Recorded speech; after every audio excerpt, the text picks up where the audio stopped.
Millionaire fires the humble Nanny, until his son stands up from the wheelchair to hug her. She had no diploma, but she was the only one who made the boy laugh, eat, and dream again. They called it a dangerous illusion and dismissed her without warning. Only then did the father discover that the one healing his son was the one he sent away. Marina Clark gripped the strap of her handbag so tightly that her fingers began to ache. The black iron gate opened slowly before her, revealing a cobblestone path that snaked its way to the mansion's main entrance. It was mid-afternoon on a Thursday in August, and the London sky was overcast, in that heavy way that seemed to promise rain, but never quite managed to wet the city. The Kensington neighbourhood had always seemed like another planet to her, with its tall trees, its high walls, and its even higher silences. At 26, Marina had already worked in 3 family homes. She knew how to recognize the signs of a good place and a difficult one. This mansion, imposing and silent, had something about it that had bothered her from the first moment. It wasn't just the exaggerated size or the imposing architecture.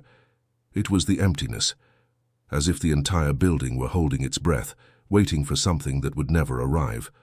The woman who greeted her at the door was about 50, her hair pulled back in a bun so tight it stretched the skin on her face. She wore an impeccable navy blue suit and mid-heel shoes that clicked on the marble floor with military precision. Mrs. Irene Miller, head housekeeper of the Ashford residence for 17 years. She introduced herself just like that, with every word, as if presenting an academic title. Her eyes were small and dark, the kind that seemed to be always evaluating, always measuring, always finding something out of place. Marina extended her hand, but Mrs. Miller just nodded and indicated for her to follow. The interior of the mansion was even more impressive than the exterior. Crystal chandeliers hung from the high ceiling, paintings in gilded frames covered the walls, and the smell of scented cleaning products hung in the air with an almost medicinal intensity. Everything gleamed. Everything was in its place. But nothing seemed alive. As they walked through the wide corridors, Mrs. Miller spoke without looking back. Her voice was a monotone, as if she were reciting a manual she had long since memorized. Routine is fundamental in this house. Mr. Robert Ashford is a busy man, director of one of the largest property development firms in London. He leaves at 7 in the morning and rarely returns before 10 at night. When he is home, he is not to be disturbed. Silence is a non-negotiable rule in this residence. Marina nodded, though a pang of discomfort was already beginning to form in her chest. Silence. In such a large house, with a child. It didn't seem natural. They climbed a marble staircase that split in 2 in the middle, forming an elegant design.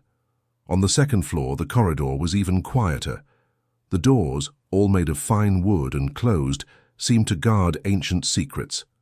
Mrs. Miller stopped in front of one of the doors at the end of the hall. She knocked twice, waited 3 seconds, and opened it.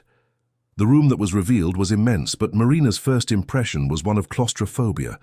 The heavy curtains blocked almost all natural light. A hospital bed occupied the center of the space, surrounded by medical equipment, IV stands, and a folded wheelchair leaning against the wall. Shelves filled with toys still in their original packaging formed perfect rows.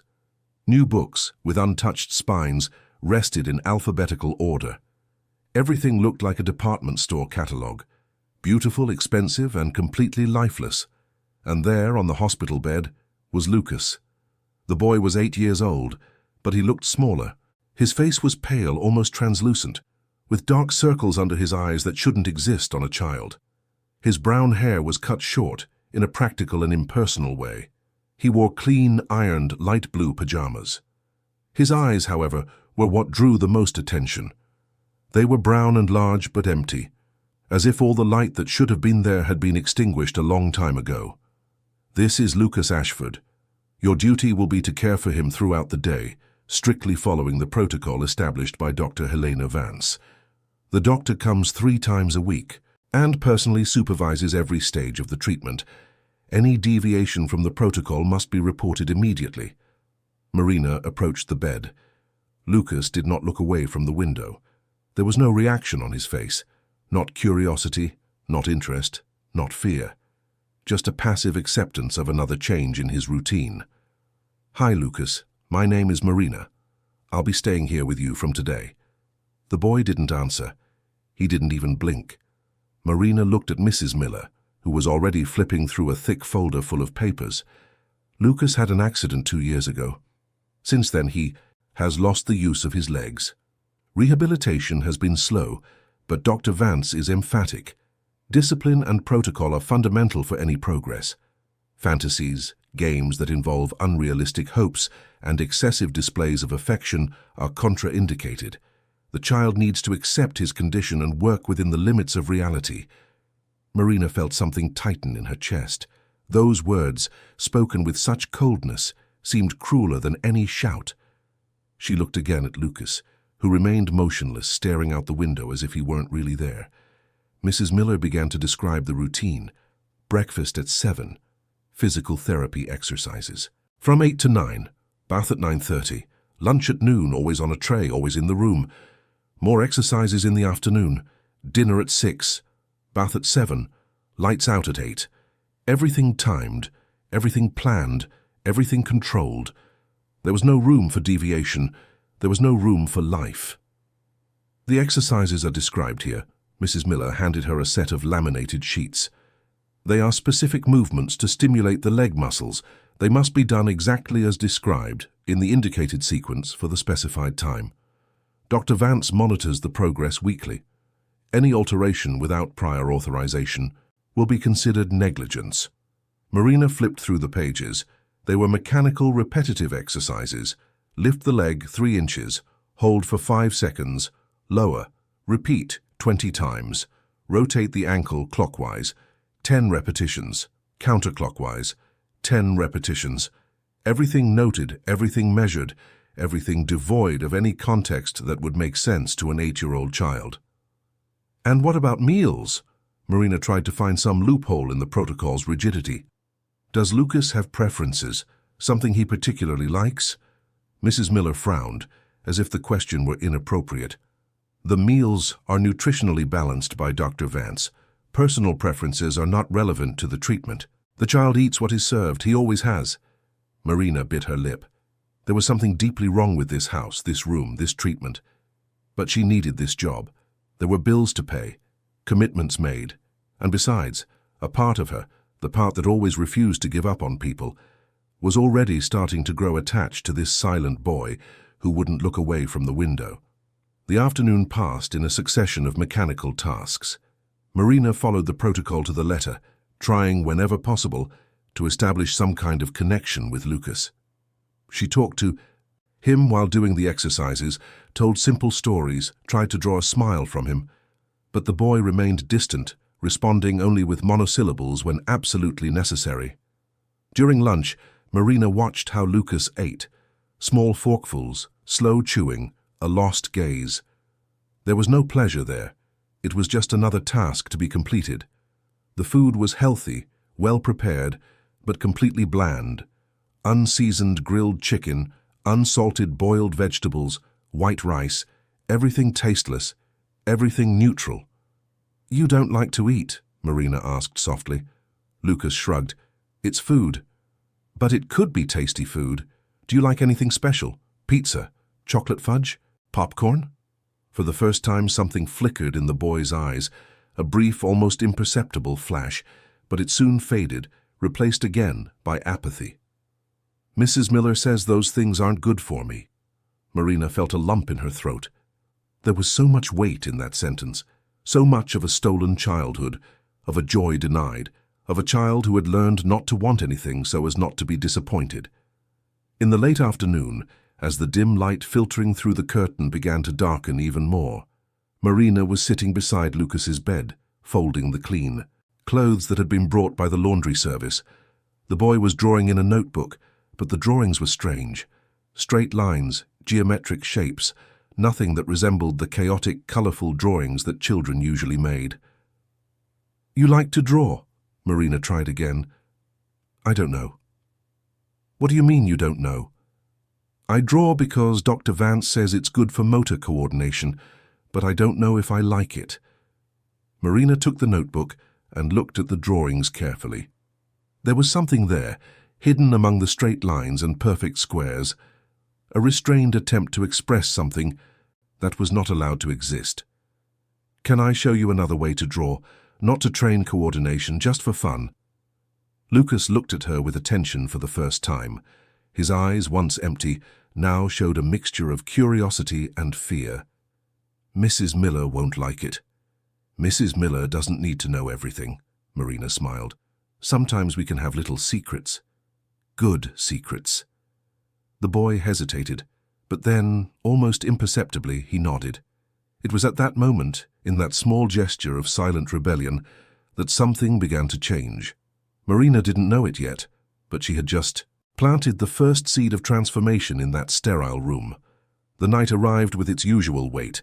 Marina helped Lucas take a bath, a delicate task that required care and patience. The boy was ashamed of his condition, and she noticed it in the way he averted his gaze, how he tried to hide his thin, immobile legs. She talked throughout the process, keeping the conversation light, telling stories about the sea, about trips she had taken, about the small good things in the world. After dinner, which was as bland as lunch, Marina prepared Lucas for bed. He lay, down on the hospital bed with the same passivity as always, staring at the ceiling as if waiting for time to pass. "Do you want me to tell you a story before you sleep?" "Stories are not part of the protocol." "I know." Marina sat in the chair beside the bed. "But sometimes the best things aren't part of any protocol." Lucas was silent for a moment. Then, so quietly that Marina almost didn't hear, he whispered, "You can tell one." And Marina told one. A simple story about a boy who lived in a high tower and one day discovered he could fly not with wings but with imagination. As she spoke, she watched Lucas's face subtly transform. The lines of tension softened, his breathing slowed, and when the story ended for the first time in a long time, the boy slept peacefully. Marina went downstairs silently. The mansion was even quieter at night. The lights were off in almost every room except for the library, where a faint light seeped from under the door. She hesitated, but then she heard voices. One was Mrs. Miller's. The other, female but deeper, must have been the so-called Dr. Vance. "I'm not sure she was a good choice," it was Mrs. Miller's voice. "She seems very sentimental." "We will observe." The doctor's voice was firm, emotionless. "If there is any deviation from the protocol, we will take the necessary measures. We cannot allow the child to develop unrealistic expectations. That would only prolong the suffering." Marina felt a chill. There was something deeply disturbing about that conversation, as if they were talking about an object, an experiment, and not an 8-year-old child who needed affection as much as physical therapy. She moved away silently and went to the small room she had been assigned on the ground floor near the kitchen. It was simple but comfortable. She lay down on the bed, but sleep wouldn't come. Her mind was racing, processing everything she had seen and heard. Lucas wasn't just a child with physical limitations. He was an emotionally neglected child, imprisoned in a system that treated rehabilitation like a mathematical equation, completely ignoring the most important part, the heart. And then Marina thought of the father, Robert Ashford, the man who left at 7 and returned at 10, who couldn't be disturbed, who practically didn't exist in his own son's life. What had happened to him? Why had he become so distant? In the following days, Marina began to better understand the dynamics of the house. Robert was a ghostly presence. She saw him occasionally, always in passing, always with a tired face and an impeccable suit. He never went up to see Lucas, never asked how his son was. It was as if he deliberately avoided any contact that might bring back painful memories. Mrs. Miller controlled every aspect of the domestic routine with an iron fist. Nothing escaped her watchful eye, and Dr. Vance, whom Marina finally met on her first official visit, was even more intimidating. A woman in her early 40s with graying hair tied in a ponytail, her expression perpetually serious. She examined Lucas like a scientist would a lab rat, making notes on a clipboard, asking technical questions, but never ever asking how the boy felt. Marina, however, was determined to make a difference. In the moments when she was alone with Lucas, when Mrs. Miller was busy in other parts of the house and Dr. Vance was not present, she began to introduce small changes. During the physical therapy exercises, instead of just counting repetitions, she created stories. Lifting a leg became climbing a mountain. Rotating an ankle was drawing magic circles in the air. Each movement gained a context, a meaning, a reason to exist beyond the medical protocol. Lucas, initially reluctant, began to respond. His eyes gained a little more sparkle during the sessions. He started asking questions, suggesting ideas, actively participating instead of just passively obeying. Marina also began to bring small seasonings hidden in her bag. A pinch of salt, a touch of oregano, a little lemon. She discreetly seasoned Lucas's bland food, and for the first time, the boy began to eat with more appetite. "This is tasty today," Lucas commented one day, surprising himself. Marina smiled. "It's because it has a secret ingredient. Love." Lucas laughed. It was a small, restrained laugh, but it was a laugh.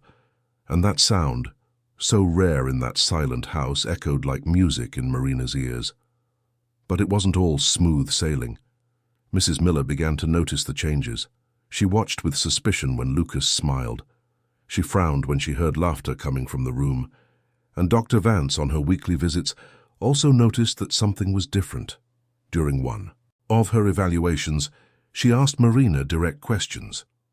"Are the exercises being done exactly as prescribed? Have you been following the protocol to the letter?" Marina answered carefully, choosing each word. "Yes, doctor. Exactly as prescribed."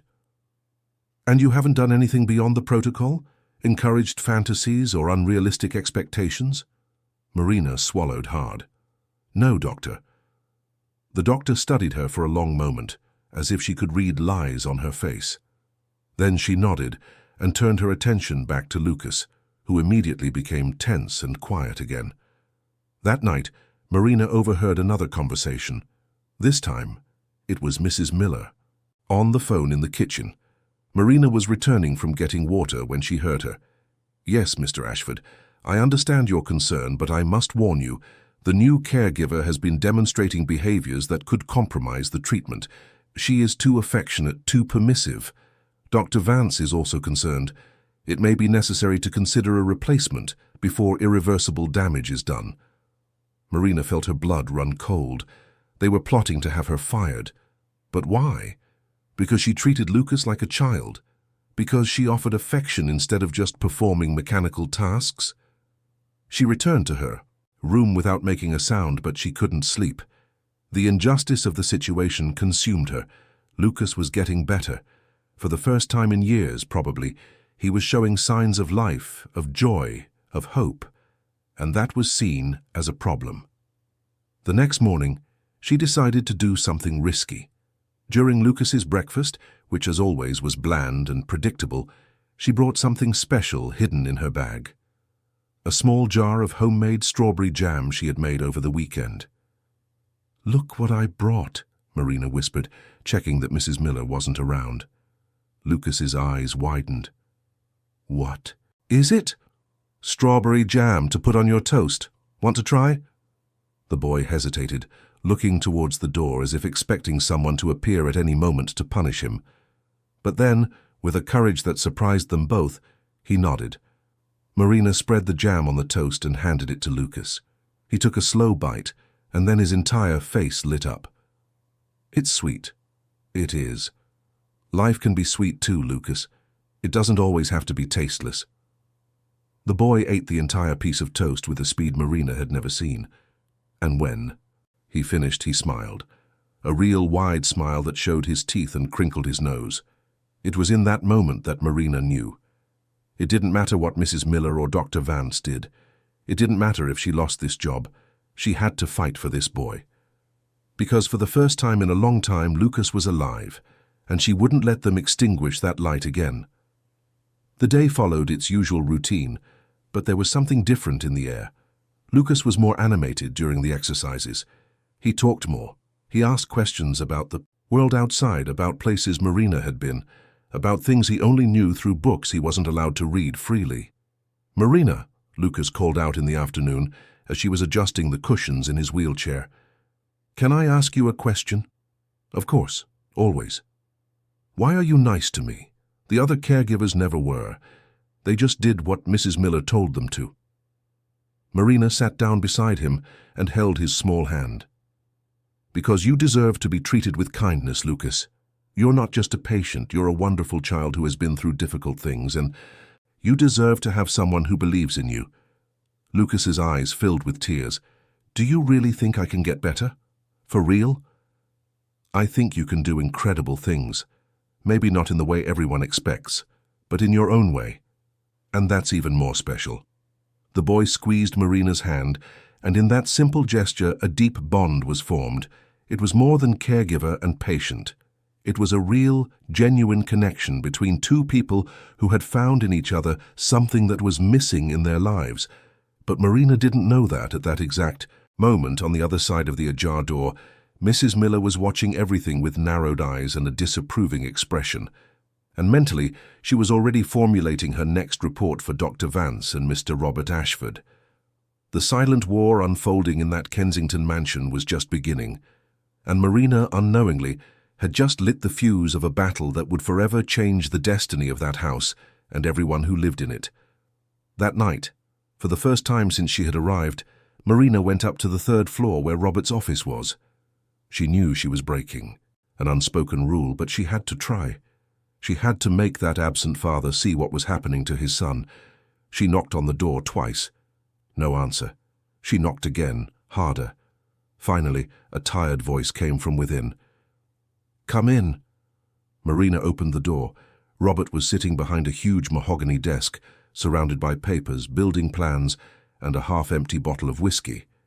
He was about 40, with dark hair showing some grey at the temples, and brown eyes that must have once been handsome, but now just looked tired and empty. "You're the new caregiver," he said without looking up from his papers. "Mrs. Miller told me about you." "Yes, sir, Marina. I'd like to talk about Lucas." Robert finally looked at her, and there was something in his eyes that Marina couldn't quite decipher. Pain, guilt, fear, all mixed in an expression that tried to remain neutral but couldn't quite succeed. "If there's a problem with the treatment, you should speak with Dr. Vance. I trust her protocol completely." "It's not about the protocol. It's about Lucas as a person. He needs more than exercises and medicine. He needs affection, attention, someone who sees more in him than a medical case." Robert clenched his jaw. His voice, when it came out, was harsh. "You were hired to follow instructions, not to question decisions made by qualified professionals." "But you're his father," Marina insisted, knowing she was crossing every line. "Don't you see that he's withering away in there? It's not just his body that needs rehabilitation, it's his soul." "Enough." Robert stood up, slamming his hands on the desk. "You know nothing about this family, nothing about what we've been through, nothing about the decisions I've had to make." "Then tell me." Marina didn't back down. "Help me understand. Why can't a father who clearly loves his son even climb the stairs to see him?" Robert froze. For a moment, Marina thought he was going to explode with anger, but instead, his shoulders slumped, and he seemed to age 10 years in a second. "Because every time I look at him, I see her. Every time I hear his voice, I remember the accident. Every time I see those immobile legs, I remember that it was my fault." Marina heard the raw pain in those words. She saw a man destroyed from within, hiding behind walls of work and medical protocols because he didn't know how to deal with his own grief. "Mr. Ashford," she said softly, "Lucas doesn't need a perfect father. He just needs a present father." Robert looked away. "Please leave and follow the instructions of Mrs. Miller and Dr. Vance. That's what you were hired for." Marina left the office with a heavy heart. There was so much suffering in that house, so much unprocessed pain, and in the middle of it all, an 8-year-old boy who was paying the price for a tragedy he didn't cause. But she wouldn't give up. She couldn't, because now it wasn't just a job anymore, it was a mission, and Marina Clark had never been the type to give up easily on the people she loved. The following weeks were a delicate dance between obedience and rebellion. Marina had learned to map out the house's schedule with military precision. She knew exactly when Mrs. Miller went down to supervise the kitchen, when Dr. Vance made her visits, when Robert left for work, and when he returned. And in the spaces between these certainties, in the moments stolen from constant surveillance, she built a new world for Lucas. The transformation was not immediate or dramatic.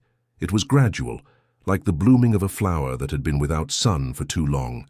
Small gestures, small changes, small victories that accumulated day after day. Marina began to bring books hidden in her bag, not the educational and technical books that filled the shelves in Lucas's room, but stories of adventure, fantasy, mystery, books that spoke of brave children who faced dragons, explored magical worlds, saved entire kingdoms. During the afternoons, when they were officially supposed to be doing motor coordination exercises, Marina read to Lucas in a low voice, always with an ear out for footsteps in the hallway. And Lucas drank in those stories like someone drinking water after days in the desert. His eyes, once so empty, now shone with every plot twist. He asked questions, created theories about what would happen next, imagined alternative endings. His mind, imprisoned for so long in protocols and limitations, was finally allowed to fly. The physical therapy exercises were completely transformed. Each movement became part of a larger narrative. Lifting a leg was no longer just a mechanical exercise to strengthen muscles. It was climbing the highest mountain in the enchanted kingdom. Rotating an ankle was drawing magic circles that repelled invisible monsters. Stretching muscles was preparing for a great journey. And the most incredible thing of all was that it worked. Lucas put in more effort, endured more repetitions, went beyond the limits prescribed in the protocol. Not because he was forced to, but because he wanted to, because finally there was a purpose, a reason, a meaning. Marina also discovered that Lucas had a talent for drawing. Not those geometric, lifeless drawings he used to make, but true creations.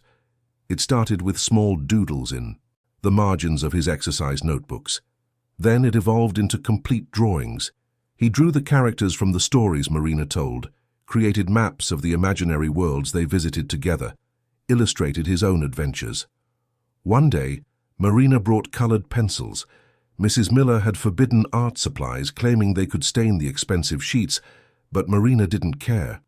She hid them in an old biscuit tin at the back of the closet, and every afternoon, when the house was quietest, Lucas created his masterpieces. The boy who weeks ago had shown no emotion now laughed, made jokes, told his own stories. He began to eat better. Marina brought small hidden snacks, simple treats that turned meals into moments of joy. A piece of carrot cake, a chocolate biscuit, a particularly juicy fruit, and Lucas, who used to eat out of obligation, now ate with pleasure. Even his sleep improved. The nights, which used to be filled with insomnia and silent nightmares, were now peaceful. Marina continued to tell stories before bed, and Lucas would fall asleep with a smile on his face, dreaming of worlds where anything was possible. But every light casts a shadow, and the more Lucas flourished, the darker the shadows around them became. Mrs. Miller observed every change with growing concern. She saw the boy laugh, and her brow would furrow. She heard animated conversations coming from the room, and pressed her lips into a thin line. She noticed that Lucas was eating better, sleeping better, behaving better, and instead of celebrating, she saw these as alarm signals. For her, rigidity was safety. Control was protection. Any deviation from the established order was a threat. And Marina, with her spontaneity and affection, was the biggest threat of all. She began to take detailed notes. Every moment Marina was late. Every time the bedroom door was closed for too long. Every suspicious sound, every change in routine, every small deviation from the sacred protocol. She assembled a meticulous dossier, building a case against Marina brick by brick. Dr. Vance, for her part, had her own reasons to be concerned. She was not a cruel person by nature. She was just deeply marked by past failures. She had lost patients before, patients in whom she had placed hopes, patients who did not survive the expectations created. Since then, she had built a treatment philosophy based on brutal realism. It was better to have no hope than to have hope and see it destroyed. When she noticed the changes in Lucas, her first reaction was alarm. The boy was becoming attached to the caregiver. He was creating emotional bonds. He was, in her view, building a dangerous dependency that would only cause pain when it was inevitably broken. During one of her weekly visits, she pulled Marina aside for a private conversation in the hallway. Her voice was low but firm, laden with an authority that brooked no argument.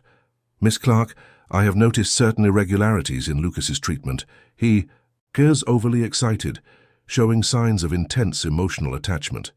This is not healthy." Marina felt anger rise in her throat, but she restrained herself.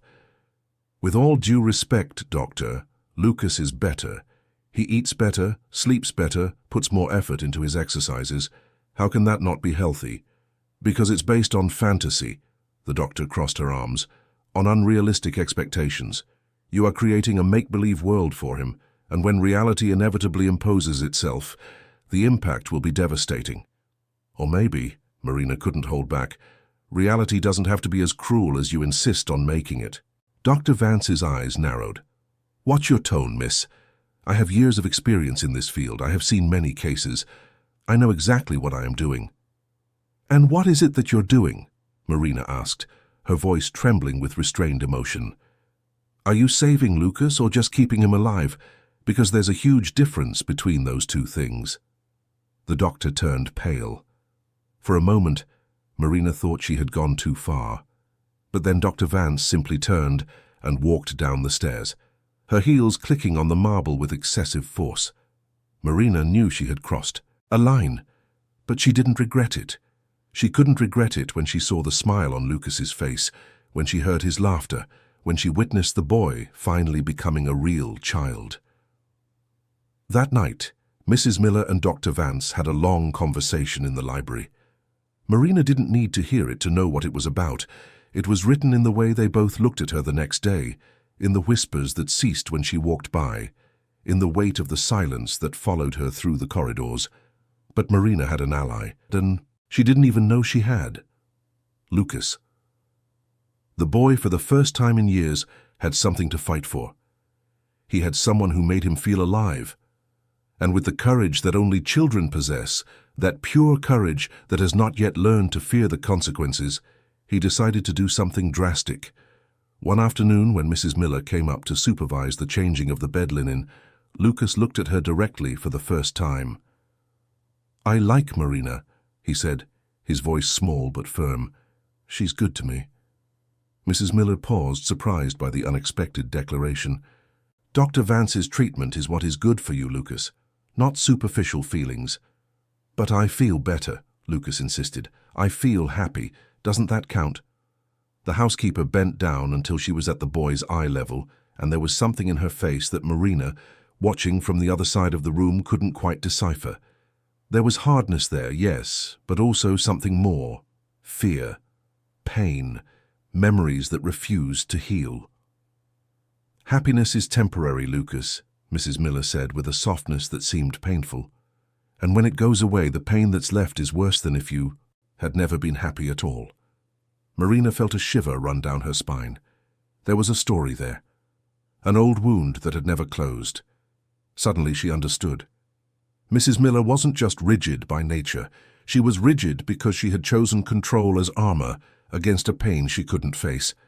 Later, when they were alone, Marina asked Lucas about the conversation. "She's scared," Lucas said with a wisdom that shouldn't exist in an 8-year-old. "Mrs. Miller is afraid that good things will go away. That's why she doesn't let good things come in." It was a simple but profound analysis.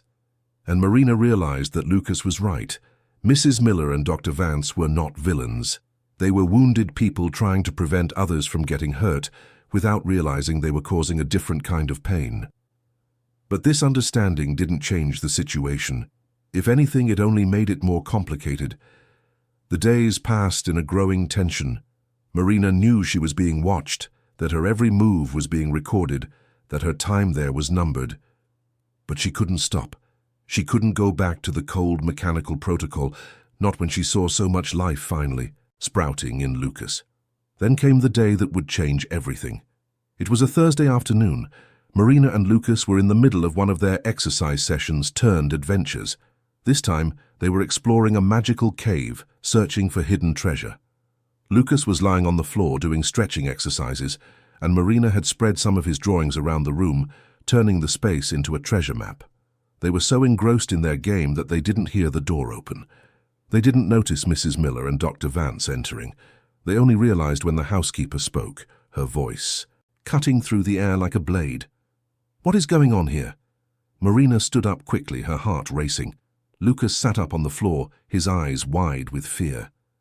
"We were doing the physical therapy exercises," Marina tried to explain. "We just adapted the approach a little to make them more interesting." "Interesting?" Dr. Vance picked up one of the drawings from the floor. Her expression was one of deep disapproval. "This is not part of the protocol. This is exactly the kind of harmful fantasy I warned against." "But Lucas is improving," Marina protested, feeling desperation grow. "He's stronger, healthier, happier." "He's more attached," Mrs. Miller corrected coldly. "More dependent. And when you leave, as you inevitably will, what will happen to him?" Marina looked at Lucas, who was pale and trembling. The boy seemed to have shrunk, all the life that had blossomed in him over the past few weeks being sucked back inside. And in that moment, Marina made a decision. "Then I won't leave. That decision is not yours to make." Dr. Vance walked to the door. "Miss Clark, you are dismissed from your services, effective immediately. Please collect your belongings and leave the property by the end of the day." "No," Lucas's voice echoed in the room, surprising everyone.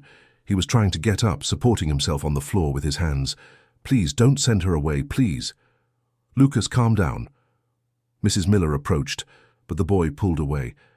"I don't want to calm down." Tears began to roll down Lucas's face. "I want Marina. She's the only person who treats me like I'm a real person and not a problem to be solved." The silence that followed was heavy. Marina saw pain flash across the faces of Dr. Vance and Mrs. Miller. Those words had struck something deep, but their rigidity was too old, too ingrained to be overthrown by a moment of truth. "This proves my point," the doctor said, but her voice was less firm. "He has developed a harmful emotional dependency. Miss Clark, please leave. This is only making the situation worse." Marina looked at Lucas, who was now crying openly, his small body shaking with sobs. Every fiber of her being screamed to stay, to fight, to not abandon this child who had finally learned to trust. But she also knew she had no power there. She was just an employee, a dismissed employee. With trembling hands, she knelt beside Lucas. "Hey, look at me." She held the boy's face gently. "You are the bravest kid I have ever met. And this here," she pointed to his chest, "this big, strong heart inside, no one can take that away from you. Understand, you don't need me to be amazing, you already are." "But I don't want you to go." Lucas grabbed her hand. "Please, Marina, please don't leave me." Marina blinked rapidly, trying to hold back her tears. "Sometimes we don't have a choice, little one, but I promise I will never forget you, never." She stood up, took one last look at the room that had become so special, and walked out without looking back. If she looked, she knew she wouldn't be able to leave, and she had to. For Lucas, because the more she resisted, the harder it would be for him. She went down the stairs with her vision blurred by tears. She went to her room, threw her few things into a suitcase, and left through the back door.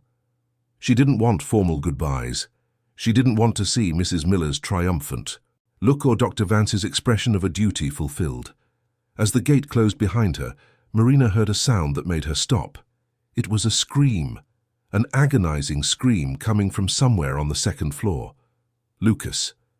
She turned, looking at the imposing mansion. Every cell in her body begged her to go back, to storm that place and pull Lucas out of there. But she couldn't. She had no legal right, no authority. She was just a dismissed caregiver. With a broken heart, Marina kept walking. But as she moved away down the tree-lined street of Kensington, she made a silent promise. This wasn't over. Somehow, some way, she would find a way to make sure Lucas was okay. Inside the mansion, chaos had erupted. Lucas had had a complete emotional breakdown. He was screaming, crying, struggling when anyone tried to touch him. Mrs. Miller called Dr. Vance in a panic. The doctor administered a mild sedative, enough to calm the boy without completely knocking him out. When Lucas finally fell asleep, Exhausted from tears and medication, the two women looked at each other. There was something different in their faces now. For the first time, doubt. "Perhaps we were too hasty," Mrs. Miller said quietly. "He's never reacted like this before." "It was necessary," Dr. Vance replied, but her voice lacked its usual conviction. The bond was becoming detrimental. Or maybe, Mrs. Miller paused, looking at the sleeping boy, maybe the bond was exactly what he needed. They didn't have time to explore that thought further. The door opened and Robert entered, his expression a mixture of confusion and concern. His secretary had called, saying the housekeeper had left an urgent message. "What happened?" Mrs. Miller explained the situation, choosing her words carefully. She spoke of the deviations from the protocol, the emotional dependency, the decision to dismiss Marina. But as she spoke, something strange happened. The words, which should have sounded rational and justified, sounded increasingly empty. Robert listened to it all in silence. Then he looked at his son, asleep and with a face swollen from crying, and something inside him broke. "You took away the only person who made him happy." It wasn't a question. It was a statement heavy with accusation. "Mr. Ashford, it was for his own good," Dr. Vance tried to explain. "For his own good." Robert laughed, but it was a bitter, humorless laugh. "For his good or for your good, because you're so afraid of seeing someone happy that you have to destroy any good thing that comes along." "Sir, you don't understand," Mrs. Miller began. "No, you're the ones who don't understand." Robert turned to them and there were tears in his eyes. "I let you turn my son into an experiment. I let you drain all the life out of him in the name of a protocol that only serves to make you feel in control. But no more. It's over." "What are you saying?" the doctor asked, alarmed. "I'm saying you're dismissed, both of you. I want you out of this house by tomorrow morning." Mrs. Miller turned pale. "Mr. Ashford, I've worked here for 17 years.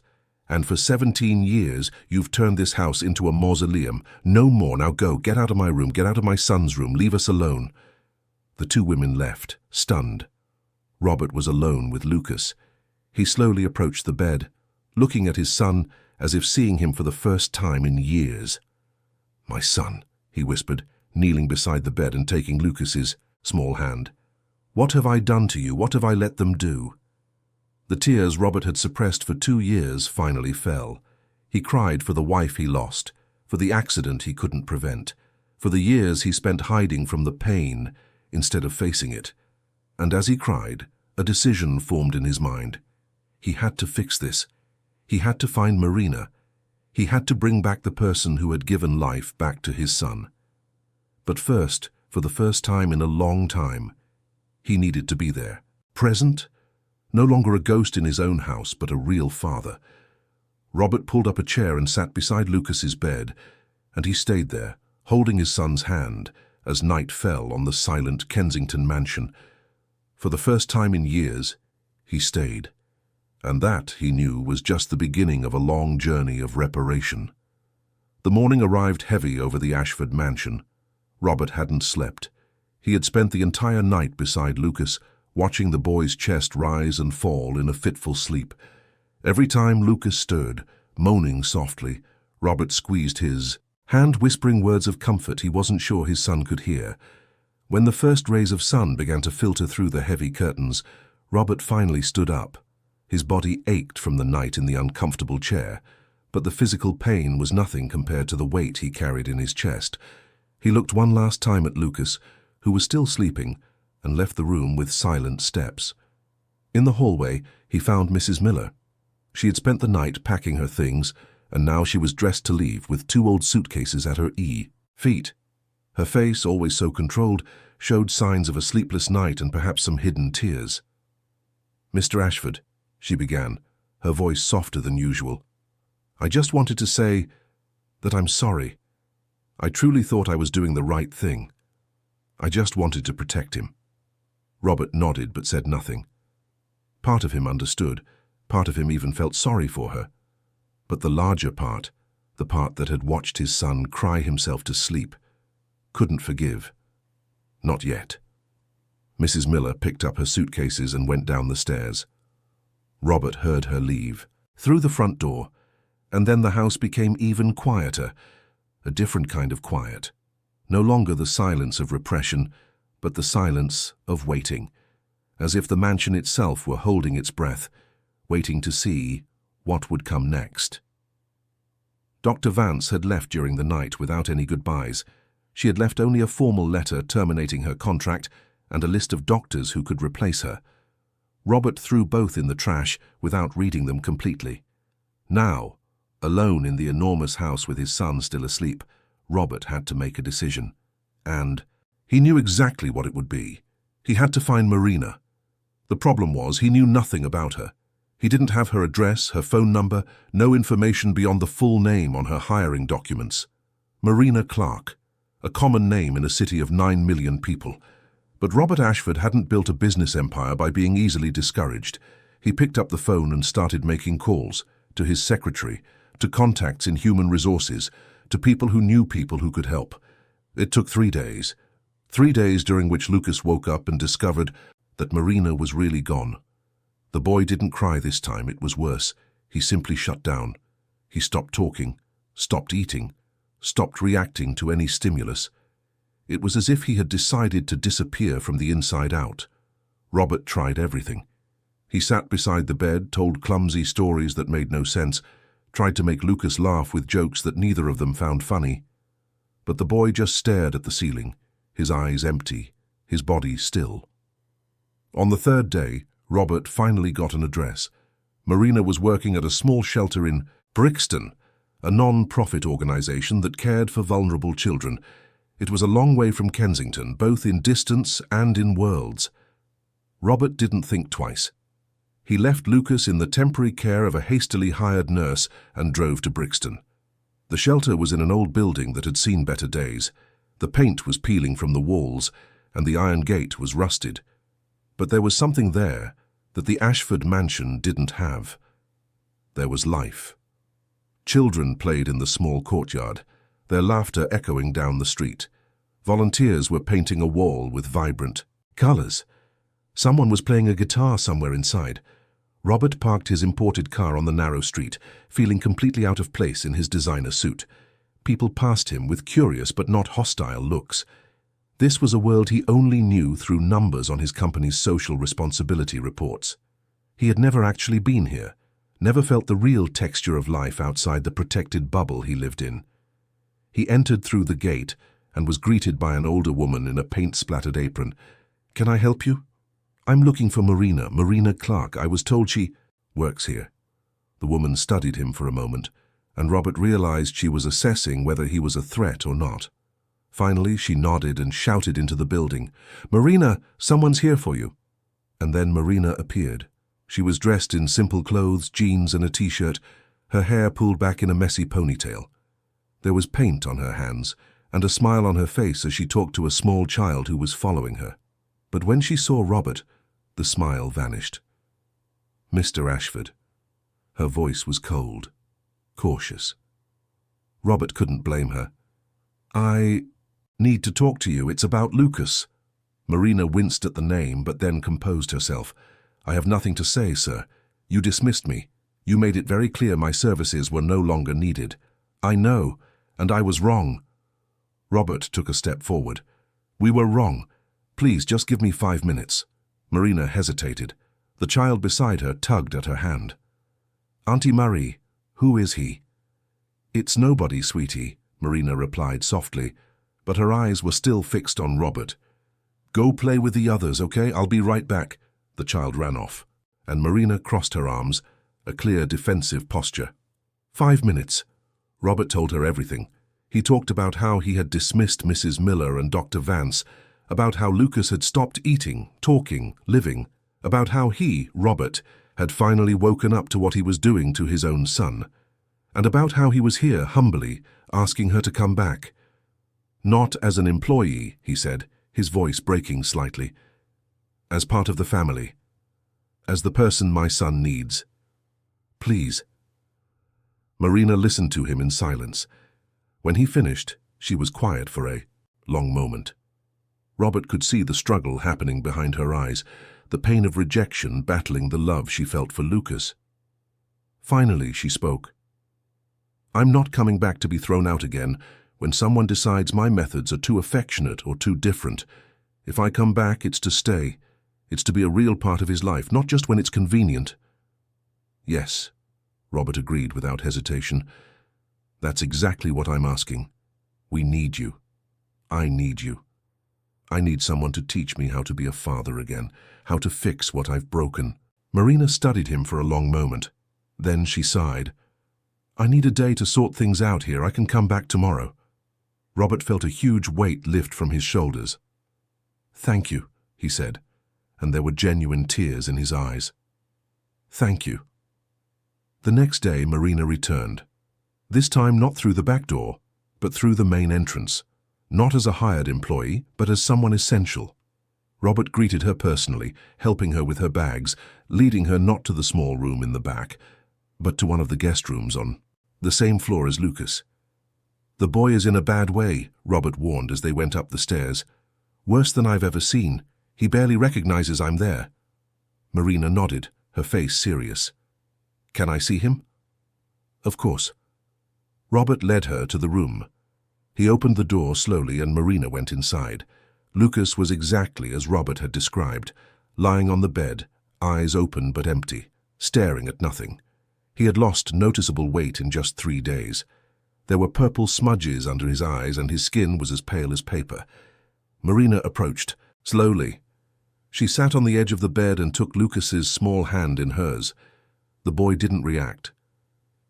"Hi, little one," she said softly. "Sorry I took so long, but I'm back now, and I'm not leaving again, I promise." For a moment, nothing happened. Lucas continued to stare at the ceiling, motionless. And then, so slowly that Marina almost missed it, a tear trickled from the corner of his eye.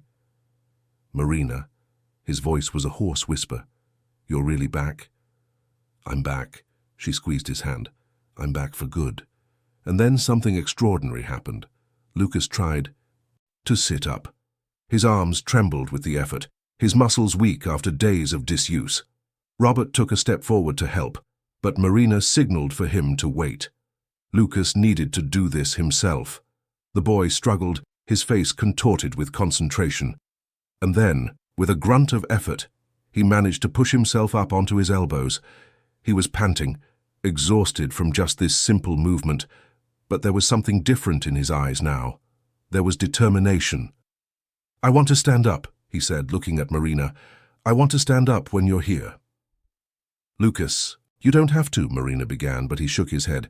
"I want to. Please, help me." Marina looked at Robert, who was frozen at the door, his eyes wide. She beckoned him over, and together, very carefully, they helped Lucas move to the edge of the bed. The boy placed his feet on the floor. His legs, so long without bearing weight, trembled violently.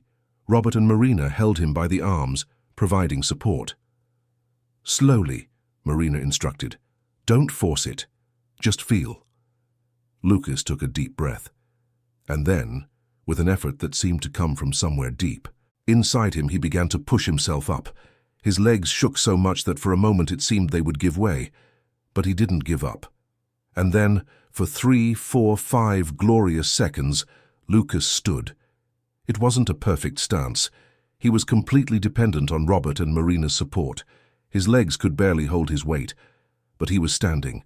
For the first time in 2 years, he was standing. Tears were now streaming freely down Robert's face. "My son," he whispered, his voice broken. "My brave boy." Lucas smiled, that wide smile Marina had learned to love, and then his legs gave out. They helped him sit back on the bed, and he fell back against the pillows, completely exhausted but radiant. "I did it," he said, breathless. "I managed to stand up." "You certainly did," Marina kissed his forehead. "And you'll do it again and again until you don't need help anymore." Robert sat on the other side of the bed, still processing what he had just witnessed. A doctor would explain it as a temporary reversal of neurological blocks associated with emotional trauma. But Robert knew it was more than that. It was love. It was hope. It was believing that impossible things could become possible. The following days were ones of gradual transformation. Marina resumed her routine with Lucas, but this time without having to hide anything. The adventure books were opened without guilt. The colored pencils were spread across the room without fear of reprisal. The stories were told aloud, and laughter echoed through the corridors that had for so long known only silence. Robert, initially hesitant, began to participate. Marina taught him, with infinite patience, how to interact with Lucas, how to truly listen, how to play without worrying about protocols, how to be a father not out of obligation, but out of love. The first meal they made together was a glorious disaster. Robert had never cooked in his life, and his scrambled eggs were rubbery and full of shell, but Lucas laughed so hard he almost choked, and that sound, that pure, free laughter, was more nourishing than any perfectly balanced meal. Marina taught Robert how to read to Lucas before bed. At first it was clumsy, the characters' voices all the same, the rhythm broken, but over time he got better, and more importantly he was there, present, participating in his son's life in a way he hadn't in years. The house began to change. The heavy curtains were replaced with lighter ones that let the sunlight in. Flowers appeared in previously empty vases. The kitchen, which had been the exclusive territory of the formal old cook Mrs. Miller supervised, became a place of experiments and happy messes. Robert hired a new physical therapist, recommended by Marina. He was a young man with a completely different approach. He didn't see Lucas as a medical case, but as a child with unlimited potential. His exercises were challenging, but also fun. And Lucas responded, working harder than ever. It wasn't all perfect. There were difficult days. Days when Lucas got frustrated with his body's limitations. Days when Robert came home late from work and missed important moments. Days when Marina wondered if she was doing enough. But through it all, they persisted. Together. One afternoon, about 2 months after Marina's return, something unexpected happened. Robert was in his office working when he heard a knock on the door. It was Lucas in his wheelchair, but for the first time since the accident, he had come up there alone. "Dad, can I come in?" Robert stood up immediately. "Of course, always." Lucas entered, looking around the office with curiosity. He had never been there before. It was Robert's sanctuary, the place where he hid from the world. But now, seeing it through his son's eyes, it just seemed sad, full of papers and plans and an absence of life. "What did you want, son?" Lucas fidgeted with his hands in his lap, nervous. "I just wanted to know if you like Marina." The question caught Robert by surprise. "Like her?" "Yeah." Lucas looked up, his eyes big and honest. "Because I like her a lot, and I thought if you liked her too, maybe she could stay forever, like be a real part of the family." Robert sat down in front of his son, processing the question. The truth was, yes, he liked Marina, more than liked. He admired her, respected her, was grateful for her. And maybe, just maybe, he was beginning to feel something deeper, something he hadn't felt since he lost Julianne. "I do like her," he admitted. "She's a special person."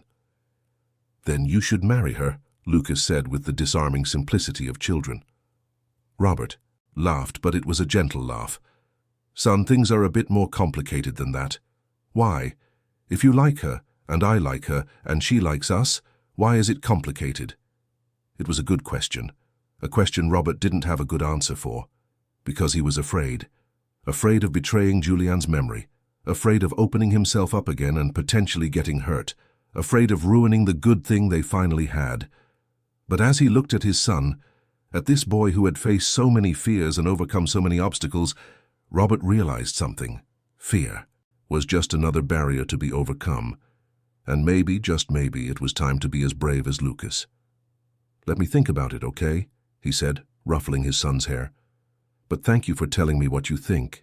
It's important to me." Lucas smiled and left, leaving Robert alone with his thoughts. And for the first time in a long time, those thoughts were not just about the past, but also about the future. A future that could include not just recovery, but also renewal. Not just healing, but also love. The following months were a delicate, dance between past and future, between healing old wounds and building new memories. The Ashford mansion, which had for so long been a monument to silent pain, began to pulse with life again. And at the center of this transformation was not only Lucas on his journey of recovery, but also the growing connection between Robert and Marina. At first, neither of them spoke about it.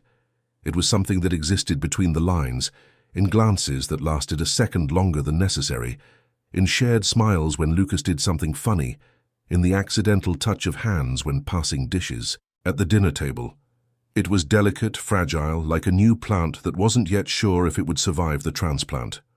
Robert struggled with guilt. He felt as if being happy again was a betrayal of Julianne. At night, alone in his room, he would talk to her picture on his bedside table, asking for a permission he knew she had already given.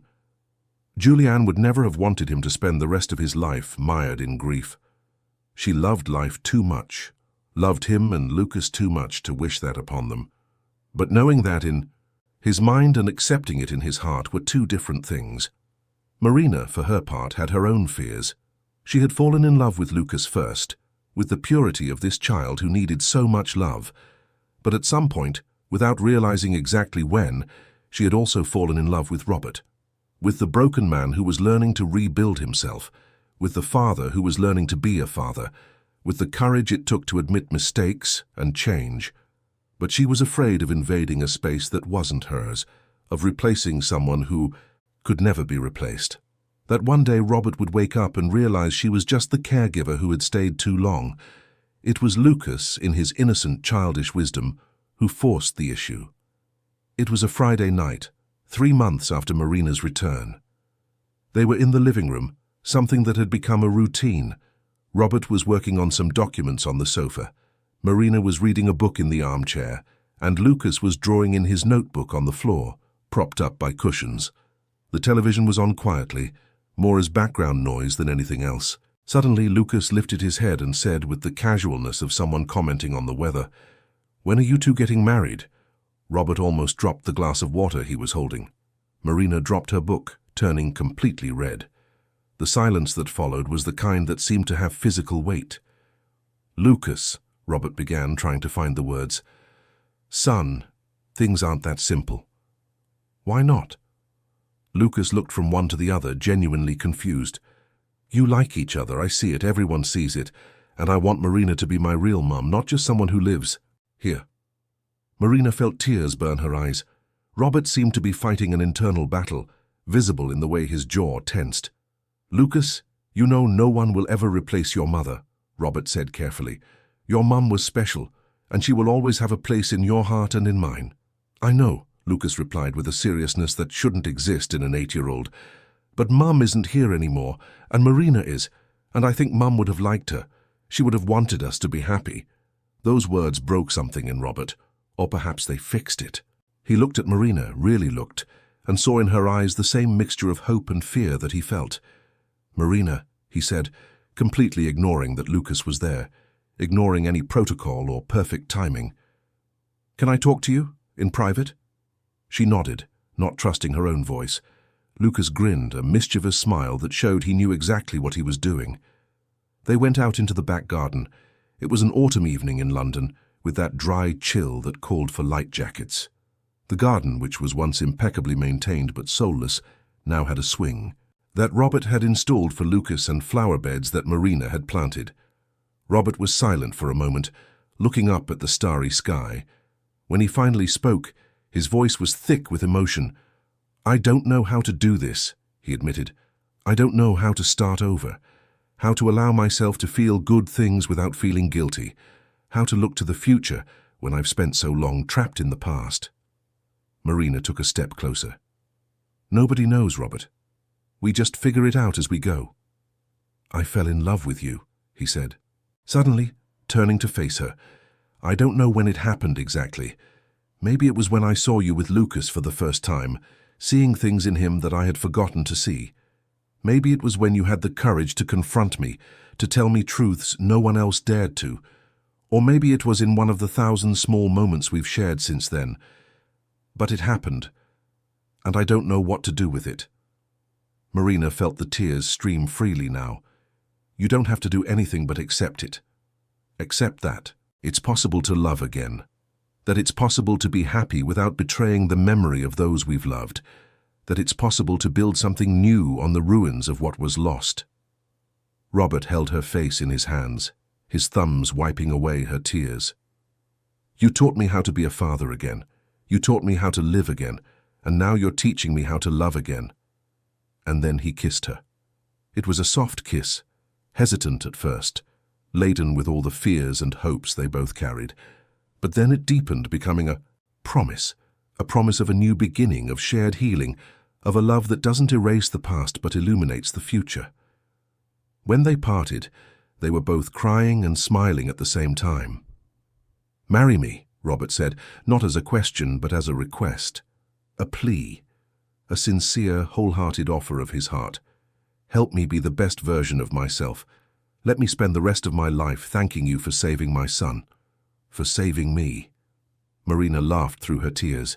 "Yes," she said, 1,000 times yes. When they went back inside, Lucas was exactly where they had left him, but now with a huge grin on his face.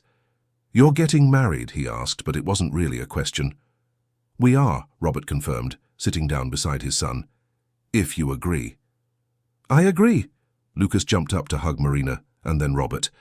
"You'll see, we're going to be the best family in the world." And in that moment, in that room that had witnessed so much sadness, joy finally returned without guilt, without fear, without reservations. The wedding took place 3 months later, in a simple but deeply meaningful ceremony. It was in the mansion's garden, transformed for the occasion with white flowers and soft lights strung in the trees. There weren't many guests, a few close colleagues of Robert's, friends of Marina's from the shelter where she still volunteered, and the children from the shelter she couldn't bear to leave out. But the real star was Lucas. He insisted on being the page boy, and Robert and Marina didn't have the heart to deny him. The boy practiced for weeks, determined to walk down the aisle without help. And he did it. Not perfectly. His steps were wobbly, supported by special crutches, each movement requiring intense concentration. But he walked. The makeshift aisle in the garden was no more than 10 meters long, but for Lucas, it was like crossing the world. And when he reached the end, handing over the rings with a radiant smile, there wasn't a dry eye among the guests. "I love you, Mum," he whispered to Marina, using that word for the first time. And Marina broke down in tears, hugging him tightly. "I love you too, my son," she replied, and those words sealed an adoption that had already happened in the heart long before any official papers. The ceremony was brief but emotional. The justice of the peace who married them, an older man with kind eyes, improvised a few words about second chances and the families we choose. And when he finally said, "You may kiss the bride," the kiss was punctuated by the enthusiastic applause of Lucas and the other children. The reception was a chaotic and perfect mix of different worlds.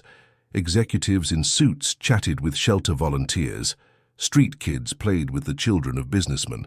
And at the center of it all, Robert, Marina, and Lucas danced together, a family united. Not by blood, but by something much stronger. The following months were about adjustments and discoveries.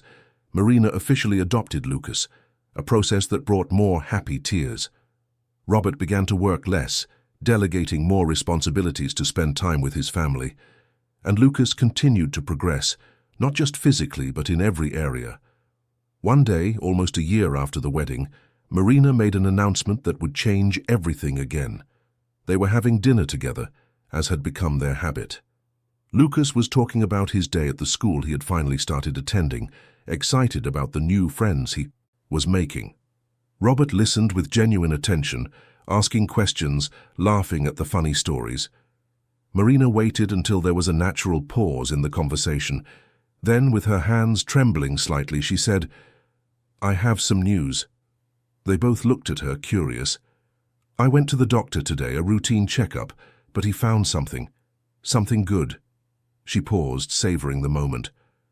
"I'm pregnant." The silence was brief but intense. Then Lucas shouted with joy, Robert turned pale, then red, and Marina laughed nervously, waiting for their full reactions. "A brother!" Lucas was ecstatic. "I'm going to have a brother or a sister. It doesn't matter, someone I can teach things to, someone who will call me Big Brother." Robert stood up. and pulled Marina into a tight hug. "Really?" he whispered in her ear. "We're doing this. We're having a baby." "We are," she confirmed, and she could feel his tears wetting her shoulder. The pregnancy was surrounded by love and anticipation. Lucas became obsessed with his coming sibling. He talked to Marina's belly, told stories, promised to teach them everything he knew. Robert was incredibly protective, sometimes excessively so, but Marina found it more amusing than annoying. When Gabriel was born on a rainy spring morning, the family was complete in a new way. Lucas, now 10 and walking with minimal support, held his baby brother with a tenderness that made everyone cry. "I'm going to take care of you," he promised the baby. "I'll tell you stories. I'll teach you how to be brave, and I'll love you forever." And he kept that promise. As Gabriel grew, Lucas became the model big brother. Patient, caring, always willing to play or help. And Gabriel adored Lucas, following him everywhere as soon as he learned to crawl. 2 years later, Isabella arrived. Another surprise, but no less welcome. And so the Ashford mansion, once a mausoleum of silence, became a loud, chaotic, and absolutely life-filled home. Lucas, now a teenager, continued his recovery journey. He never fully regained movement in his legs, and probably never would. But that no longer defined him. He was Lucas Ashford, amazing big brother, dedicated student, talented artist, and the person who had taught his entire family about courage and love. He remembered sometimes those dark days in the sterile room. He remembered the loneliness, the despair, the feeling of being just a problem to be solved. And then he would look around at his siblings playing, at his mother Marina cooking and singing in the kitchen, at his father Robert helping Gabriel with his homework, and he knew that that journey, however painful it had been worth it, because it had brought him here, to this family, to this love. One evening, many years later, Lucas was in the garden where his parents had married. He was 17 now, strong and confident in a way that would have been impossible to imagine years ago. Gabriel and Isabella were asleep, tired, from a day full of adventures. Marina came and sat beside him on the swing that Robert had built all those years ago. "What are you thinking about?" Lucas smiled. "About how strange life is. How sometimes the worst things that happen end up leading to the best things." Marina put her arm around his shoulders. "You know I'm so proud of you, right? Not just for learning to walk again, but for teaching all of us how to live again." "You're the one who taught me." Lucas rested his head on her shoulder. "You taught me that it's always worth believing, that love is the strongest thing there is, that we can always start over." "We taught each other," Marina corrected gently. "That's what we did. We saved each other." They sat in silence for a moment, listening to the soft sounds of the night, the crickets chirping, the wind in the trees. "Mum," Lucas said, using the word that never lost its power to move Marina. "Do you think my biological mum would have been happy with how things turned out?" Marina thought carefully before answering. "I think any mother who loved her son as much as she loved you would only want one thing, to see you happy, to see you alive, to see you loved, and you are all of those things. So, yes, I think she would be very happy." Lucas nodded, satisfied with the answer. "Thank you. For everything. For coming back. For staying. For loving me when I thought I wasn't worthy of being loved." Marina kissed the top of his head. "Thank you for letting me. For giving me a family. For teaching me that heroes come in all shapes and sizes." Robert came out just then, carrying a tray with hot chocolate. A new tradition they had started. "Making plans without me?" he joked. "Never," Lucas smiled. "Just reminiscing." Robert handed out the mugs and sat on the other side of Lucas. The three of them sat there, on the swing that now comfortably held 3 people, swinging gently under the stars. "You know what I think," Robert said after a while. "I think we don't choose the tragedies that happen to us, but we do choose what we do after them. And we chose to love. We chose to rebuild. We chose to believe that it was possible to be happy again." "And we were right," Marina completed. "We certainly were," Lucas agreed, looking at the illuminated mansion, at the windows that were once always dark, but now shone with life. "We built something beautiful on the ruins, something that will last forever." And they stayed there, that unlikely and perfect family, knowing they had found something rare and precious. They had found their way back to life. They had found their way back to love. And most importantly, they had found their way back to each other. The story of the Ashford mansion, which began with so much silence and pain, had transformed into a symphony of laughter, love, and second chances. And in every corner, in every memory, one lesson remained etched. When someone believes in us, when someone loves us unconditionally, when someone refuses to give up even when everyone else has, it is possible to walk again. Not just physically, but emotionally. Not just with our legs, but with our hearts.